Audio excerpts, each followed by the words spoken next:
Shalom, salam sejahtera bagi kita semua. Tuhan Yesus memberkati. Kembali lagi dengan saya, Aldo Manurung, bejala yang sedang dibentuk. Oke saudara-saudara seiman, kali ini saya akan memberitakan kebenaran firman Tuhan yang kemungkinan besar bisa memberkati saudara-saudara seiman dan kepribadian secara pribadi. Oke saudara-saudara seiman, saya akan memberikan tema firman Tuhan ini, yaitu masalah membuat kita bertumbuh. Masalah membuat kita bertumbuh, saudara-saudara sekalian. Apa artinya bertumbuh? Bertumbuh adalah kita memiliki perubahan di dalam hidup kita, baik pola pikir kita, gaya hidup kita, serta bagaimana cara kita menghadapi masalah-masalah yang akan datang. Baik saudara-saudara seiman, kita bisa membuka Alkitab kita di dalam Kisah Para Rasul 9 ayat 1 sampai 9. Kisah Para Rasul 9 ayat 1 sampai 9. Tidak jarang lagi saudara-saudara seiman sudah mendengar beberapa kali atau bahkan berkali-kali mendengarkan kisah tentang Paulus yang diubah oleh Yesus Kristus.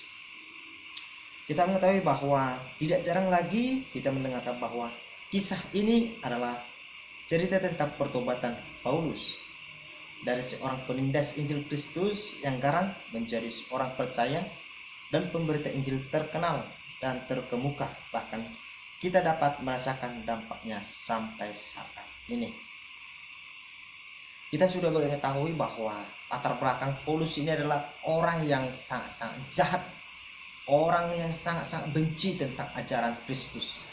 Bahkan kita mengetahui di ayat-ayat sebelumnya bahwa sebelum Yesus memanggil Paulus menjadi hambanya, menjadi muridnya, Paulus adalah orang yang ingin membunuh murid-murid Kristus, orang yang ingin mengejar-ngejar murid-murid yang percaya akan ajaran Kristus.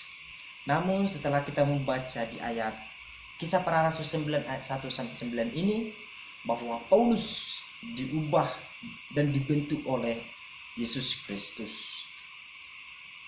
Satu ajaran yang kita petik dari ayat ini yaitu kita tidak perlu berputus asa terhadap pertobatan dari orang-orang yang paling menghina dan melawan kekristenan atau ajaran Kristus.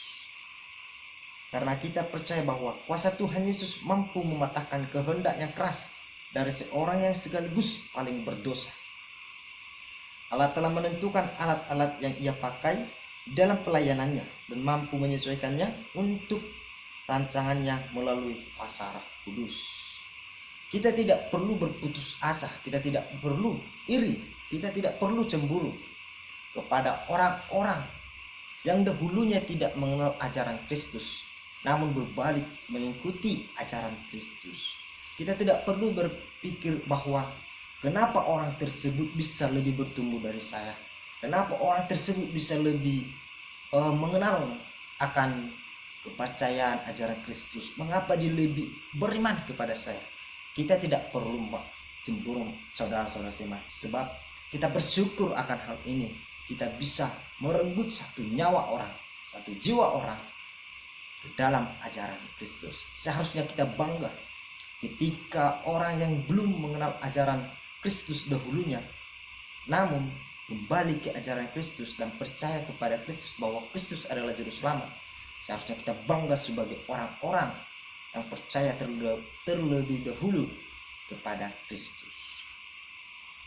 Oleh karena itu kita diajarkan pada saat ini, apakah kita ketika memiliki masalah tetap di dalam Yesus atau sebaliknya.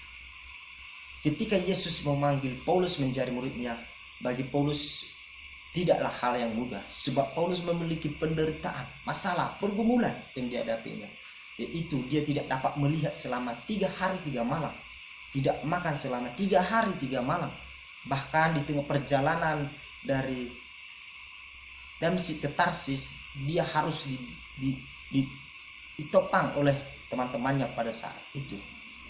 Ketika dia sampai di rumah Ananias, dia bahkan ketakutan. Prajurit mengejar-ngejar Paulus, ingin membunuhnya. Karena apa? Karena Paulus dibentuk oleh Tuhan. Karena Paulus percaya akan ajaran Kristus. Oleh karena itu, masalah yang dihadapi Paulus tidaklah hal yang mudah. Tidaklah hal yang gampang.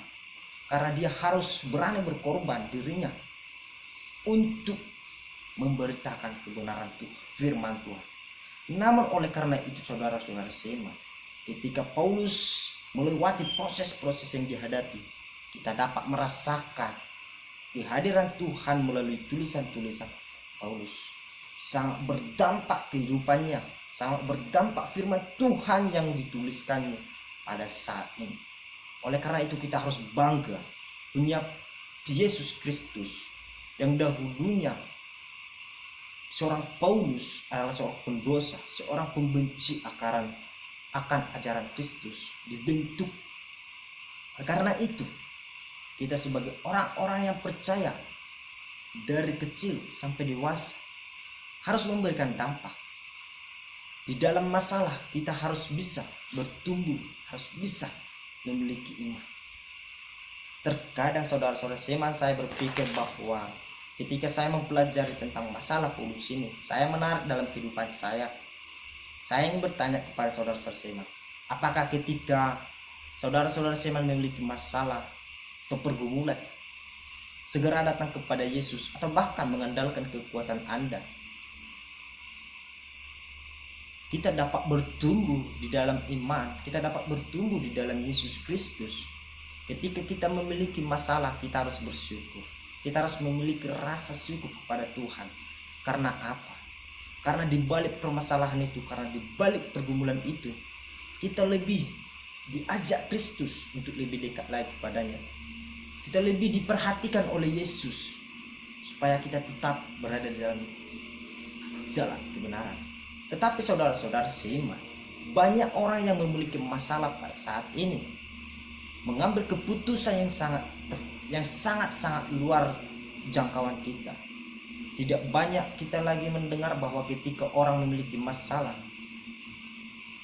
pergi ke hal-hal yang keduniaan, pergi keinginan dagingnya seperti berfoya-foya, ke kafe, diskotik. Itulah hal yang salah, bahkan membuat kita semakin terjerumus ketika kita memiliki masalah.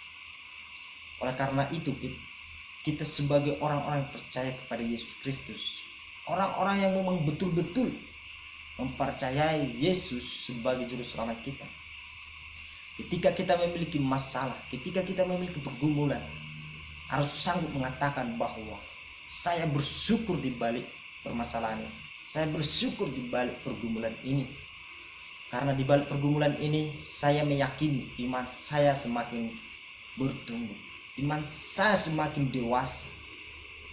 Oleh karena itu, mari kita orang-orang yang dipilih Tuhan, orang-orang yang memang benar-benar mengasihi Yesus dalam hidup kita. Walaupun kita memiliki masalah, datanglah kepada Tuhan, datanglah kepada Yesus, dan yakini bahwa Yesus memberikan jalan kebenaran. Yesus memberikan jalan keluar setiap masalah kita. Saudara seiman, saya membuat kesimpulan dari khotbah ini, firman Tuhan ini, yaitu mari jadikan masalah yang Anda hadapi menjadi suatu alasan untuk bertumbuh di dalam Tuhan. Jadikan masalah Anda menjadi lebih bertumbuh lagi di hadapan Tuhan. Jangan pernah merasa tidak sanggup. Jangan pernah merasa Anda tidak mampu menghadapi masalah ini. Tetapi yakini, setiap masalah yang kita hadapi tidak melebihi kekuatan kita. Karena saya percaya Yesus ada di dalam hidup kita semua. Shalom, Tuhan Yesus memberkati.